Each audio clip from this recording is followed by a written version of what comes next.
Good morning students, मैं Ajit sir आज class 6 के साइंस का चैप्टर नंबर 4 को लेकर के हम आए हैं, जिस चैप्टर का नाम है सर्चिंग मटेरियल्स इनटू ग्रुप्स।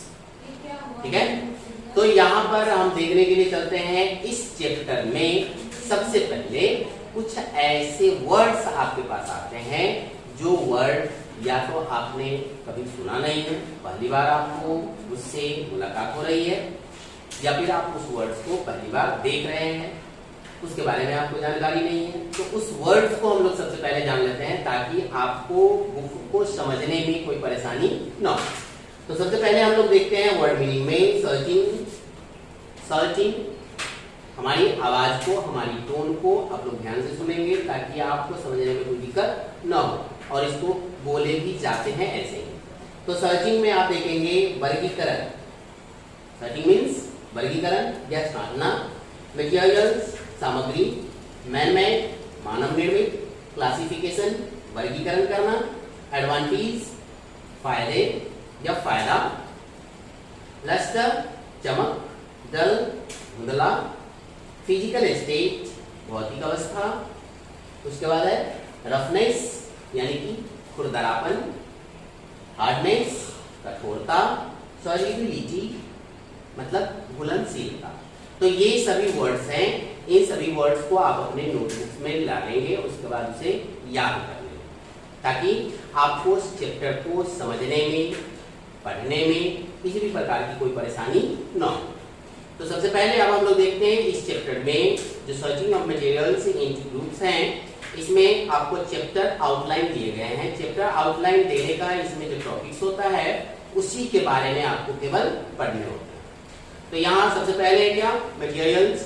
तो मटेरियल्स में आप जानेंगे कि किस प्रकार की सामग्री को हम लोग पढ़ते हैं या सामग्री का निर्माण कैसे होता है, इसके बारे में जानते हैं। फिर है क्लासिफिकेशन, इनका वर्गीकरण हम कैसे करते हैं, इसको हम लोग जानेंगे। फिर बेसिस ऑफ क्लासिफिकेशन यानी कि इनका वर्गीकरण किस आधार पर करते हैं, इसके बारे में जानेंगे। तो आइए चलते हैं हम लोग।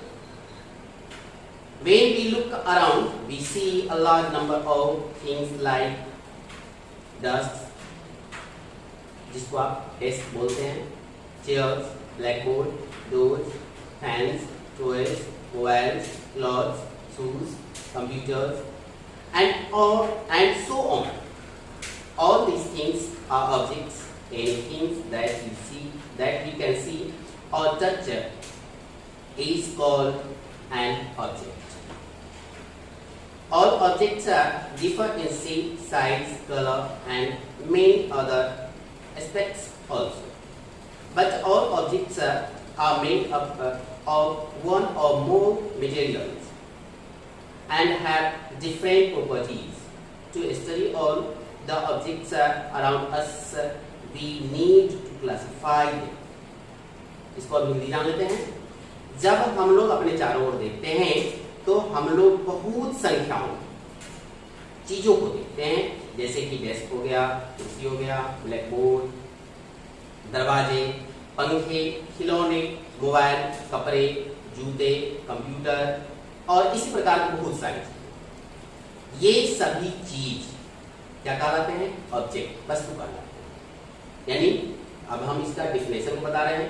कोई भी चीज जिसे हम देख सकते हैं या छू सकते हैं क्या कहलाते हैं? वस्तु कहलाते हैं। सभी वस्तु आकृति में, आकार में, रंग में और बहुत से प्रकारों में भी एक दूसरे से भिन्न होते हैं, लेकिन सभी वस्तु एक जैसे या एक से अधिक पदार्थों से, सामग्रियों से मिलकर बने होते हैं, जिनके जो लक्षण होते हैं, गुण होते हैं, वह एक दूसरे से भिन्न होते हैं। चलिए इन सभी वस्तुओं के बारे में जो हमारे चारों ओर हैं उनके बारे में पढ़ते हैं और उनका क्लासिफिकेशन, उनका क्लासिफाई, उनका वर्गीकरण कैसे करते हैं उन्हें, उसको देखते हैं। सबसे पहले मटेरियल।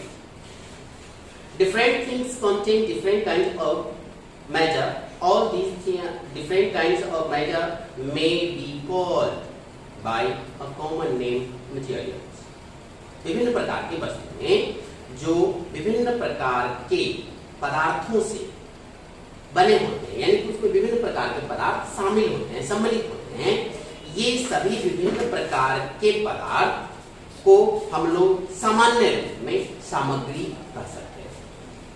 ठीक है। All the things are made of one or more materials or substance. Some commonly used materials are. सभी प्रकार की वस्तुएं एक या अधिक सामग्रियों से बनी हुई होती है। सब्सटेंस पदार्थों से बनी हुई होती है, चीजों से बनी हुई होती है। तो सामान्य रूप से कुछ जो होते हैं उनमें से जो हम लोग उपयोग करते हैं वे हैं वुड, जैसे लकड़ी, प्लास्टिक, पेपर, कागज, सीमेंट को तो आप जान ही रहे हैं, ग्लास, शीशा, मेटल्स, धातु, फाइबर्स, रेसे, स्टील जो लोहे से होती है, यहाँ पर लोहे के सेंस में हम इसको लेंगे तो लोहा। Look at the following things. अब आप अपने बुक में देखें विभिन्न प्रकार के, यानी कि जो दिए गए पिक्चर हैं उसको आप देखिए। इसमें आप टेबल को देख सकते हैं, यह किसी से बनी हुई है, तो लकड़ी से। क्या आप बता सकते हैं कि यह टेबल केवल लकड़ी से ही बनी हुई है? जी नहीं, इस टेबल को बनाने में इसमें लोहे यानी कि मेटल का भी उपयोग किया गया, यानी कि इसमें कील जो लगे हुए हैं वह किस चीज की लगी हुई है? लोहे। तो आगे फिर देखते हैं कार को। क्या कार केवल लोहे से बनी हुई है? जी नहीं, उसमें भी प्लास्टिक, फाइबर्स, मेटल, स्टील और बहुत सारी चीजों का उपयोग किया गया। आगे फिर टॉयज, यानी कि खिलौने को अगर आप देखते हैं तो खिलौने में भी आप देखते होंगे, अपने खिलौने को देखिए, उसमें प्लास्टिक भी होती है, उसमें आप देखेंगे छोटे छोटे नट जो होते हैं वह भी मेटल के बने हुए हैं, उनका भी उपयोग किया जाता है। तो खिलौने में भी बहुत सारे मटेरियल्स का उपयोग किए गए हैं। आगे अनटेंसिल, आपके घर में बर्तन होंगे तो उन बर्तन को आप देखिए, उसमें भी बहुत सारे मटेरियल्स आपको मिलेंगे। आपका जो एल्बम होता है, एल्बम जिसमें फोटो रखे जाते हैं, उसको आप देखिए, वह भी बहुत सारे मटेरियल से बने हुए हैं। आपके घर जो है उस घर को भी अगर आप देखें तो उसमें भी, घर के निर्माण में भी बहुत सारी चीजों का उपयोग किया जाता है। तो इस तरीके से आप इसे देख रहे हैं कि यह मटेरियल जो होते हैं वह डिफरेंट होते हैं एक दूसरे से, शेप में भी, उनके लक्षण भी, तो ये सब अलग अलग हो जाते हैं। All these things are made of one or more types of materials. ये सभी चीजें एक या उससे अधिक प्रकार के मटेरियल्स से, सामग्रियों से बनी हुई है।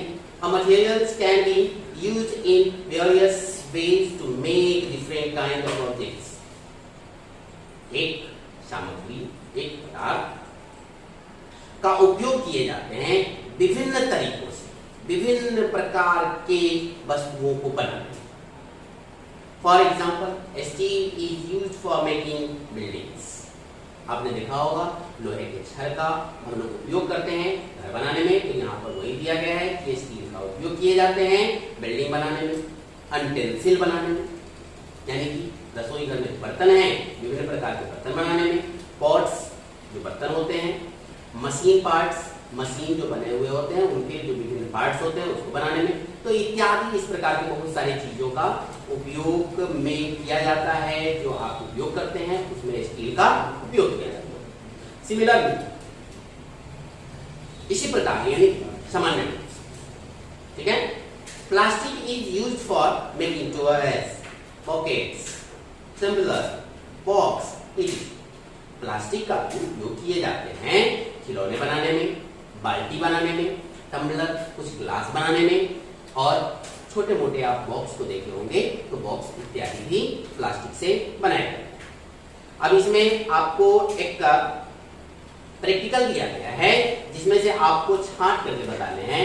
आप लोग क्या करेंगे कि आप अपने नोटबुक में भी इस प्रैक्टिकल को करेंगे। जैसे कि प्लास्टिक, आपके घर में प्लास्टिक से बनी हुई कौन कौन सी चीजें हैं उसका नाम लिखेंगे। लोहे से बनी हुई यानी कि मेटल्स से, चाहे उस मेटल में तांबे का बना हुआ चीज हो, एल्युमिनियम की बनी हुई चीज हो, स्टील की बनी हुई चीज हो, उसको आप अलग एक जो चार्ट बनाएंगे, लिस्टेड जो करेंगे आप अपने नोटबुक में, उसमें आप उसको डालेंगे। तो विभिन्न प्रकार, जैसे कि लकड़ी से बना हुआ है, मेटल से बना हुआ है। आपको जो लिखना है उसके बारे में हम आपको बता देते हैं, प्लास्टिक, मेटल, वूल। तो ये 3 प्रकार के जो मैंने आपको मटेरियल्स बताए हैं, इन तीनों प्रकार के मटेरियल्स से आपके घर में किस किस चीज के रूप में उपयोग किए जाते हैं उसके नाम। आगे हम लोग देखते हैं, similarly an object can be made from one or more materials, for example crockery in made of plastic, steel and glass, and a table is made of wood, steel and plastic। अब यहाँ पर देखिए, उसी प्रकार से वस्तुएं जो होती हैं वह एक से अधिक वस्तुओं, एक से अधिक सामग्रियों से मिलकर बनाई जाती है। जैसे क्रॉकरी इज मेड, यानी कि क्रॉकरी कहने का मतलब, क्रॉकरी जो होता है वह एक प्रकार की वस्तु होती है जिसको बनाने में लोग प्लास्टिक का भी उपयोग करते हैं, स्टील का भी उपयोग करते हैं और ग्लास का भी उपयोग करते हैं। ठीक है, जैसे कि आप टेबल को बनाते हैं, तो टेबल में मैंने अभी आपको बताया कि टेबल जो बनाई जाती है वो लकड़ी और स्टील से भी बनाई जाती है, केवल प्लास्टिक से भी बनाई जाती है। तो प्लास्टिक में भी लोग जो होते हैं उसमें दूसरे चीज का उपयोग करते हैं ताकि वो ज्यादा कारगर यानी अच्छी। तो अब यहाँ पर आगे हम लोग देखते हैं टाइप्स ऑफ मटेरियल्स। मटेरियल्स में बी मैन-मेड और नेचुरली ऑकरिंग, यानी कि मटेरियल जो होते हैं वह मानव निर्मित भी हो सकते हैं या प्राकृतिक द्वारा भी उत्पन्न हो सकते हैं। फॉर एग्जाम्पल, उदाहरण के लिए देखिए, glass, plastic, polyester, steel, ETC are man made material, यानी कि शीशा के जो ग्लास होते हैं वह ग्लास, प्लास्टिक, पॉलिस्टर, स्टील, ये सब जो हैं मानव के द्वारा बनाए गए सामग्री है। फिर आगे देखते हैं, wood, jute, cotton, ETC are naturally occurring materials. अब लकड़ी को कभी आदमी ने बनाया है क्या? जी नहीं, ये पेड़ से आते हैं। जूट, जिसको हम लोग पटसन बोलते हैं, ये भी आदमी नहीं बना सकते हैं, इसको भी हम लोग पेड़ से ही प्राप्त करते हैं। कॉटन, रुई को भी हम लोग नहीं बना सकते हैं, इसको भी हम लोग पेड़ पौधे से ही प्राप्त करते हैं। तो पेड़ पौधा मानव के द्वारा नहीं बनाया जा सकता है, बल्कि वह क्या है, प्राकृतिक द्वारा बनाया गया है, यानी कि प्रकृति में ही वह उत्पन्न होते हैं। तो इसको हम लोग क्या बोलेंगे, प्राकृतिक मटेरियल बोलेंगे। आगे है कॉमन कैरेक्टरिस्टिक्स ऑफ मटेरियल्स, यानी कि कुछ सामान्य लक्षण, कुछ सामान्य गुण जो मटेरियल्स में होते हैं, जो सामग्री पदार्थों में होती है, उसके बारे में आप जानेंगे। Some common characteristics of materials are, कुछ सामान्य लक्षण गुण जो सामग्रियों वस्तुओं की हैं, यहाँ पर उसको आप देखिए। तो इन पदार्थों में आप देखेंगे कि ऑल मटेरियल्स हैव मास, सभी पदार्थ में मास होते हैं यानी वजन होते हैं। ऑल मटेरियल्स ऑक्यूपाई स्पेस, सभी पदार्थ जगह छेदते हैं। All materials can be filled by us, सभी प्रकार के पदार्थों को अपने द्वारा, हमारे द्वारा उठाए जा सकते हैं। ठीक है, आगे other than these properties, materials have some other properties which form the basis of their classification। दूसरे प्रॉपर्टीज, इसके अलावे जो दूसरे प्रॉपर्टीज होते हैं उसके आधार पर पदार्थों को, और दूसरे प्रॉपर्टीज के आधार पर ही पदार्थों को क्या करते हैं, उनके लक्षण के आधार पर उसका वर्गीकरण। आगे फिर आपके पास आता है क्या, अब इसमें आपको ये बता देना है कि जो पदार्थ का उपयोग, आपके पास गो थ्रू 2 नंबर को आप देखेंगे तो उसमें आपको बताना है, कुछ ऐसी चीजों को लिस्टेड करना है, सूची बनाना है जो आपके चारों तरफ पाई जाती हैं, और उस चीज को बनाने में कौन कौन सी चीजों का उपयोग किया गया है और उसका आप उपयोग किस चीज में। तो इसके बारे में आपको बताना है। जैसे कि आपके लिए है क्या दिया हुआ, चेयर, कुर्सी किन किन चीज से बनी हुई है, तो यहाँ पर वुड से भी चेयर बनी हुई होती है और उसमें आयरन का भी उपयोग होता है, यानी कि लोहे की कील का उपयोग होता है। तो इसमें उपयोग में हम लोगों ने क्या डाला, वुड एंड आयरन दूसरी कि अभी तो लोग प्लास्टिक के युग में जी रहे हैं, इसलिए प्लास्टिक की भी कुर्सी होती है, तो प्लास्टिक भी लिख देंगे। अब इसका हम लोग उपयोग किस चीज में करते हैं? तो बैठने के लिए, तो फॉर सीटिंग। अब मेटल में अगर जाएंगे तो मेटल में हम लोग क्या करते हैं कि मेटल में अगर चलते हैं तो अनटेंसिल को आते हैं। तो अनटेंसिल किस चीज की बनी हुई होती है? तो कुछ बर्तन जो हमारे घर में होते हैं वह किस मेटल से बनी हुई है? तो कुछ आयरन से बनी हुई है, कुछ एल्युमिनियम से बनी हुई है। लेकिन कुछ आयरन और एल्युमिनियम से बनी हुई जो बर्तन होते हैं उसमें प्लास्टिक या लकड़ी का भी यूज किया जाता है, अन्यथा वो गर्म होकर के हमारे हाथों को जलाएगा। तो उसमें आप प्लास्टिक भी डालेंगे और प्लास्टिक के बाद वुड को भी डालेंगे। अब इसका उपयोग किसमें किया जाता है? तो इन किचन। ठीक है, तो इस तरीके से आप इसको सर्चिंग करेंगे। आगे है क्लासिफिकेशन, यानी कि वर्गीकरण। अब सबसे पहले आप इसके बारे में जान लेते हैं। तो एक का पैराग्राफ हम आपको पढ़ देते हैं, फिर उसके बाद उसमें हिंदी समझाएंगे। The systematic arrangement of things on the basis of certain similarities and differences is called classification। यानी कि कुछ जो अरेंजमेंट करते हैं, व्यवस्थित करते हैं सिस्टमैटिक ढंग से, सुनिश्चित तरीके से, जब आप किसी चीज किसी वस्तु को आप उसको अवस्थित करते हैं तो उसमें कुछ बेसिस होते हैं, उनकी कुछ समानताएं होती है, उसमें कुछ डिफरेंस होते हैं, भिन्नताएं होती हैं। उसके आधार पर जब आप उसको व्यवस्थित करते हैं तो उसी को हम लोग क्या कहते हैं? वर्गीकरण करना बोलते हैं। अब यहाँ पर objects are grouped on the basis of their shape, the materials from which they are made up of the and the properties of these materials. अब यहाँ पर जो वस्तु होता है उनका जो समूहित किया जाता है, समूहों में बांटा जाता है, तो उनका आधार क्या होता है? तो उनकी आकृति भी आधार होता है, उनका आकार भी आधार होता है, वो किस चीज से बने हुए हैं, उनके मटेरियल्स को आप देखते हैं कि वो किन प्रकार के पदार्थों से बने हुए हैं, वह भी आपका आधार होता है। ठीक है, यानी कि वर्गीकरण करने का। फिर दूसरा कि उनके मटेरियल जो होते हैं, उनके जो पदार्थ होते हैं, उनके लक्षण क्या है, उनके गुण क्या है, तो इसके आधार पर भी आप उसका वर्गीकरण करते हैं। Materials can be grouped on the basis of similarities and differences or in their properties. Similarities help us to arrange things in the same group. Differences help us to arrange things into separate groups. अब यहाँ पर देखिए कि material जो होते हैं उनको जब समूहित किया जाता है, यानी कि छटाई की जाती है, तो उनका जो बेसिस होता है वो क्या होता है? सबसे पहले या तो उसकी समानता को हम लोग देखते हैं या फिर उसकी भिन्नताओं को देखते हैं। ठीक है, अब समानता और भिन्नताओं के आधार पर उनके गुणों को भी देखते हैं। ठीक है, और यह जो समानता होती है वह हमें मदद करती है किसी भी वस्तु को एक समूह में, एक ग्रुप में रखने में। उसी तरीके से डिफरेंसेस जो होते हैं, यानी कि भिन्नताएं जो होती है, वह भी हमें मदद करती है उसको उस ग्रुप से छांटने में, सेपरेट करने में।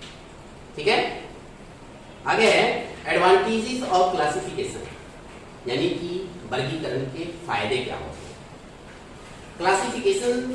Classification of things is beneficial to us in many ways. Some of the advantages of classification are as follows.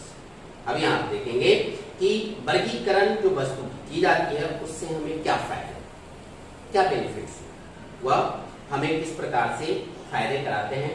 तो यहाँ पर आपको बताया जा रहा है कि जो वर्गीकरण किए जाते हैं वस्तु का, वह अनेकों तरीके से आपको फायदा करता है, यानी कि हमारे लिए वो फायदेमंद होते हैं। कुछ उसमें से जो फायदे हैं वर्गीकरण के वो इस प्रकार हैं, अब देखेंगे, निम्नलिखित हैं। It helps to understand similarities and dissimilarities among objects. अब यहाँ यह मदद करता है आपको समझने में उसकी समानताओं को और उसकी असमानताओं, इसकी जो मटेरियल को आपने ग्रुपिंग किया है उसकी समानताओं और असमानताओं को समझने में मदद करती है। आगे है it allows systematic study two things, यानी कि आपको एक व्यवस्थित तरीके से उसके अध्ययन में भी मदद करता है। ठीक है, it help to locate things, यह मदद करता है कि इस वस्तु की जो स्थिति होगी वह कहाँ हो।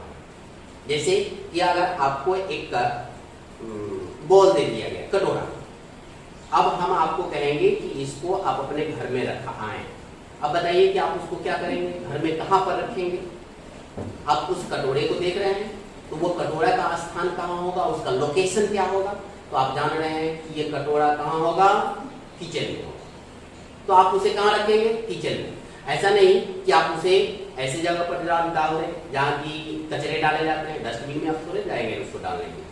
तो यहाँ पर यह जो सिमिलैरिटीज होती है, सिमिलैरिटीज के अंतर्गत में अगर हम चलते हैं, बहुत सारे आपको अटेंसिल दिए जाते हैं और आपको उसको कहा जाता है कि व्यवस्थित करें उसकी उचित जगह पर। तो अटेंसिल कहने का मतलब क्या हो गया, रसोई घर के बर्तन। तो आप उसे कहाँ रखेंगे, रसोई घर में ही रखेंगे। अगर आपको कुछ प्लास्टिक की चीजें दी जाती हैं, तो प्लास्टिक की जो चीजें हैं जो टूटी हुई है उसको अगर रखने के लिए आपको कहा जाए तो आप कहाँ रखेंगे, तो वैसे जगह पे रखेंगे जहां से कि कोई वेंडर आता है और आपसे प्लास्टिक की चीजें खरीद कर ले जाती है, तो वैसे ही सामानों के साथ आप उसे रखेंगे। तो इस प्रकार से उसकी स्थिति को यह बताता है और यह मदद करता है आपको उस वस्तु की स्थिति को कि उसे कहाँ रखें। आगे, it helps in identification of object, और आपको यह पहचानने में भी मदद करता है कि वह वस्तु किस प्रकार की वस्तु है। तो आगे आपके पास इसमें सेल्फ चेक क्वेश्चन, आप इसे भी अपने फेयर में करेंगे। जो आपको असाइनमेंट दिए जाते हैं उसको भी आप अपने फेयर में ही करेंगे और उसके साथ ही इसको भी करेंगे। ठीक है, तो आगे अब हम लोग चलते हैं कहाँ, बेसिस और क्लासिफिकेशन, यानी कि वर्गीकरण का बेस क्या होता है, वर्गीकरण का आधार क्या होता है, उसके बारे में जानेंगे। Materials or substances can be classified on the basis of their properties. The properties of a material determine how it is used. Some simple properties on the basis of which materials can be classified are as follows. यहाँ पर जो वस्तुएं हैं, जो सामग्री है, जो पदार्थ हैं, उनका जो वर्गीकरण किया जाता है वह उनके गुणों के आधार पर किए जाते हैं। ये गुण उस पदार्थ को यह इंडिकेट करता है, वह सुनिश्चित करता है कि इसे कैसे यूज किए जाते हैं। ठीक है, कुछ सिंपल, कुछ सामान्य, साधारण जो गुण हैं वो उनका आधार होता है उस वस्तु को, उस सामग्री को, उस पदार्थ को वर्गीकृत करने में, जो निम्नलिखित हैं। सबसे पहले आपके पास लस्टर, लस्टर मीन्स चमक। Lustre is the sign of a material. You might have noticed that some object shine but some don't shine. For example, all metals in pure state are shining and said to possess luster, while some materials like paper, wood, etc. do not have luster. अब यहाँ देखिए, lustre मतलब चमक। चमक जो एक shining, एक विशेष प्रकार की जो चमक देती है, उत्पन्न करती है, उस पदार्थ के बारे में यहाँ पर कहा जा रहा है। आप देखे होंगे, आपने यह इस चीज को सूचित भी किया होगा कि बहुत सारे जो पदार्थ होते हैं, बहुत सारी वस्तुएं जो होती हैं, उसमें कुछ में चमक होते हैं और कुछ में चमक नहीं होते हैं। जैसे उदाहरण के लिए आप देखिए, इसमें सभी प्रकार के जो शुद्ध पदार्थ होते हैं, शुद्ध धातु होते हैं, उसमें चमक होती है।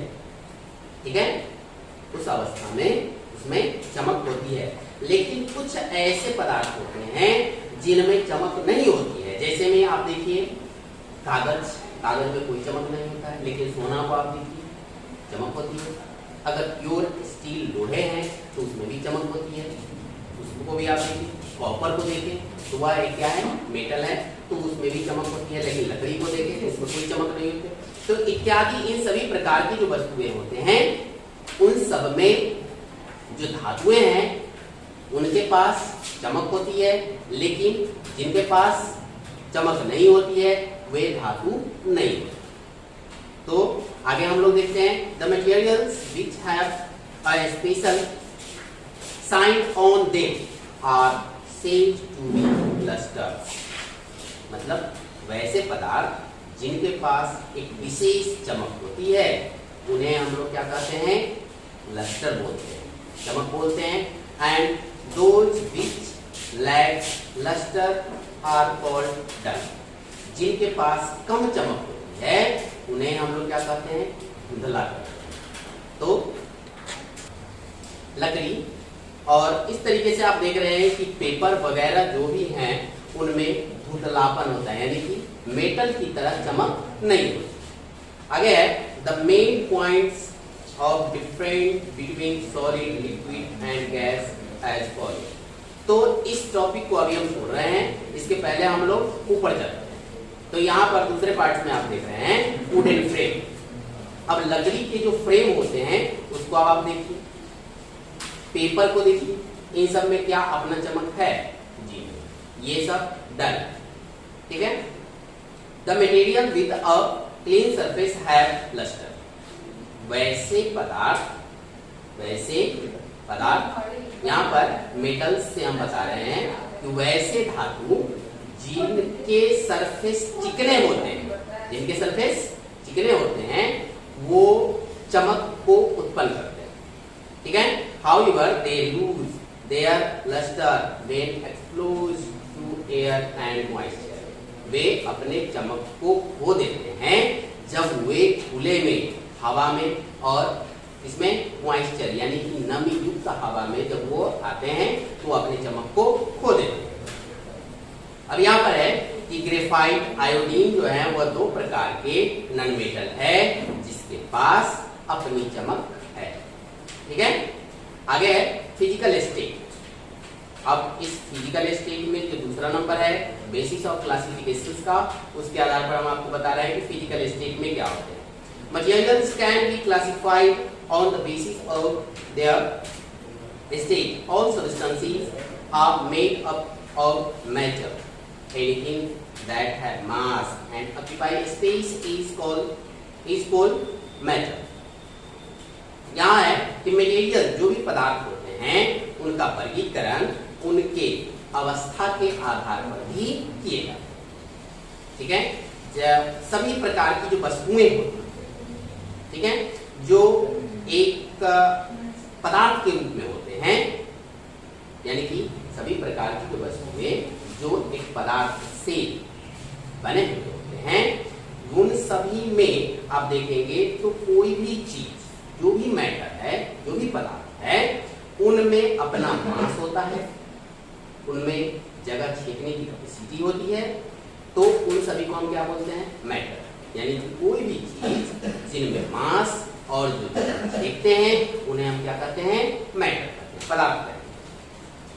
Matter can be classified into three state, solid, liquid and gas. पदार्थ को तीन ग्रुप में वर्गीकृत किए गए हैं उनकी अवस्था के आधार पर, जो है लिक्विड, सॉलिड और गैस। अब इनके बारे में जान लेते हैं।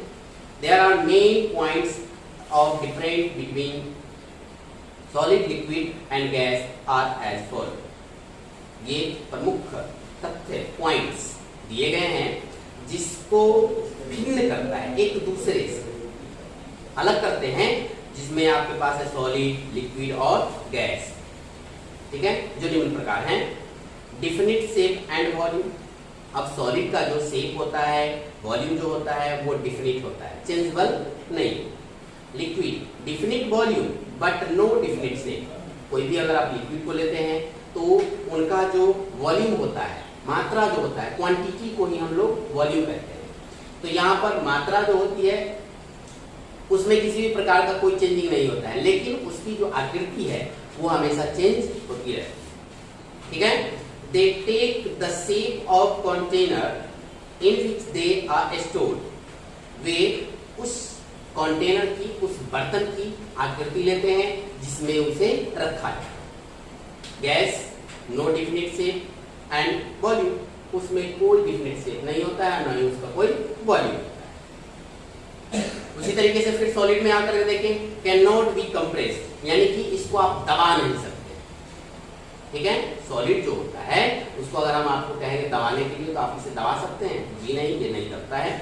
उसी तरीके से फिर लिक्विड को देखें, can be compressed to a small extent, यानी कि लिक्विड को दबा तो सकते हैं लेकिन बहुत कम। लिक्विड को अगर हम दबाने के लिए जाएंगे, कंप्रेस करेंगे तो वह बहुत कम दबता है। उसी तरीके से अगर गैस को अगर कंप्रेस करें तो गैस बहुत ज्यादा दब जाता है, जिसके कारण वह क्या होता है, लिक्विड में कन्वर्ट कर जाता है। यानी कि गैस को अगर हम ज्यादा कंप्रेस करें तो वह गैस लिक्विड में कन्वर्ट कर जाता है। फिर उसी तरीके से आगे देखते हैं, पार्टिकल्स के आधार पर, particles are closely packed, solid का जो पार्टिकल्स होता है वह एक दूसरे से सटे सटे होते हैं, जिसको हम लोग क्लोजली पैक्ड बोलते हैं। फिर लिक्विड में अगर देखते हैं तो particles are not closely packed as in solid, इसके जो पार्टिकल्स होते हैं सॉलिड की तरह एक दूसरे से सटे सटे नहीं होते हैं, उसमें थोड़ा सा स्पेस होता है। लेकिन पार्टिकल्स आर लूजली पैक्ड, अब गैस में अगर देखते हैं तो उनके जो पार्टिकल्स होते हैं उनके बीच में बहुत दूरी होती है। ठीक है, यानी कि उनका जो पैक्ट होता है, एक दूसरे के बीच में जो आकर्षण शक्ति होता है वो नहीं होता है। तो आज तक हम लोग 37 पेज नंबर को पढ़े हैं। अब अगले दिन हम लोग 38 पेज नंबर को लेकर के आएंगे और पढ़ेंगे भी। तो अगले दिन तक के लिए हम लोग चलते हैं, फिर अगले दिन क्लास करेंगे। तब तक के लिए